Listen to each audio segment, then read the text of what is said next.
आए हुए हैं और किस लिए यहाँ पे प्रोटेस्ट कर रहे हैं? मैं सर लखनऊ से ही हूँ और मैं एक अध्यापक हूँ।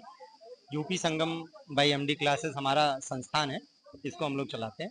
और आज यहाँ पर सभी छात्र शिक्षकों के नेतृत्व में इकट्ठा हुए हैं अपनी अलग अलग डिमांड्स को लेकर। कई तरह की डिमांड्स हैं, जिसमें सबसे पहली डिमांड तो यूपीएसआई, लेखपाल और यूपी ट्रिपल एससी की जो विभिन्न भर्ती प्रक्रियाएं हैं, इसमें स्कोर कार्ड जारी करने को लेकर। क्यों हमारी ये मांग है कि आयोग स्कोर कार्ड जारी करे। सीधी सी बात है कि हम जब हाई स्कूल इंटर करते हैं तो हमें मार्कशीट मिलती है ना, दिखाया जाता ना कि आपके इस सब्जेक्ट में इतने नंबर है, इतने हैं। तो यहाँ स्कोर कार्ड जारी करने में क्या समस्या है? पहला सवाल हमारा ये है। अगर हम अनुचित हो, गलत तरीके से कोई डिमांड रख रहे हो तो हमें बताइए। दूसरी बात, कुछ जैसे जो यूपी ट्रिपल एससी है, इसकी दर्जनों ऐसी भर्तियां, मैं आपको लिस्ट दिखा सकता हूँ, दर्जनों ऐसी भर्तियां हैं जो 2022 से कोई पेंडिंग है, कोई 2023 से पेंडिंग है, कोई सर 2015 2016 से पेंडिंग है। क्या चल रहा है इस देश में?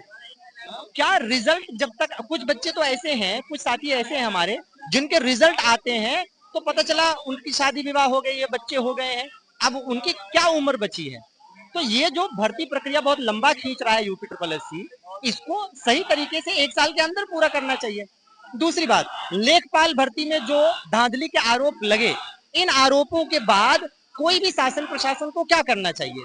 एसआईटी गठित करनी चाहिए, जांच कमेटी बिठानी चाहिए, इन्वेस्टिगेशन कराना चाहिए। लेकिन नहीं, इस आयोग ने, इस सरकार ने क्या किया? इस आयोग ने यह किया कि नोटिस जारी कर दिया। क्या नोटिस जारी किया? कि अफवाह फैलाई जा रही है और अफवाह फैलाने वालों के ऊपर एफआईआर होगी। एफआईआर की भी गई कुछ लोगों पर। और जब बच्चों ने, शिक्षकों ने मिलकर 29 मई को प्रयागराज में कैंडल मार्च का आयोजन किया, जिसमें मैं भी शामिल हुआ था, लगभग 8 से 10 हजार बच्चे वहां शामिल हुए, शांतिपूर्ण तरीके से सब कुछ रहा। तो उस कैंडल मार्च में ही एक डिसीजन हुआ था कि 12 जून को इको गार्डन में हम एक बड़ा आंदोलन करेंगे। और ये आंदोलन पूरी तरीके से शांतिपूर्ण है, संविधान के जो प्रावधान है उनके अनुरूप है, लॉ एंड ऑर्डर को पूरा ध्यान रखा जा रहा है और सभी से निवेदन है कि सब शांतिपूर्ण तरीके से अपनी मांग रखें।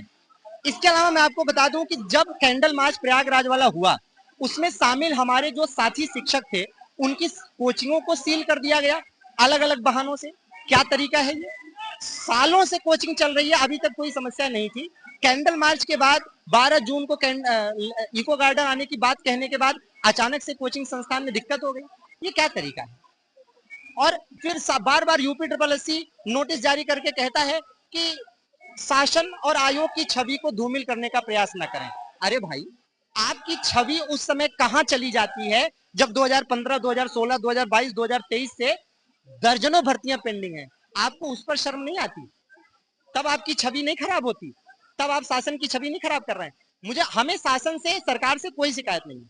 हमें महाराज जी से, योगी जी से भी कोई शिकायत नहीं है। हमें शिकायत इस बात से है कि आयोग सही से काम करे। और हम महाराज जी से ये निवेदन करना चाहेंगे सभी शिक्षकों और छात्रों की तरफ से कि महाराज जी, आयोग ही नहीं और भी, ये आयोग यूपी ट्रिपल एससी जो है, इसकी तो जांच कराइए ही कराइए, और विभिन्न विभागों की जांच कराइए जो इसमें आला अधिकारी हैं। इन्होंने बहुत कुछ ऐसा छिपा रखा है और बहुत कुछ ऐसा किया है जिसकी वजह से सरकार की छवि धूमिल हो रही है ना? एक सवाल है कि अभी हाल ही में आज के दिन कांग्रेस जनता पार्टी ने भी यहाँ पर प्रोटेस्ट करने के लिए बोला था कि हम भी यहाँ पे धरना प्रदर्शन करेंगे और आप सबका सहयोग करेंगे।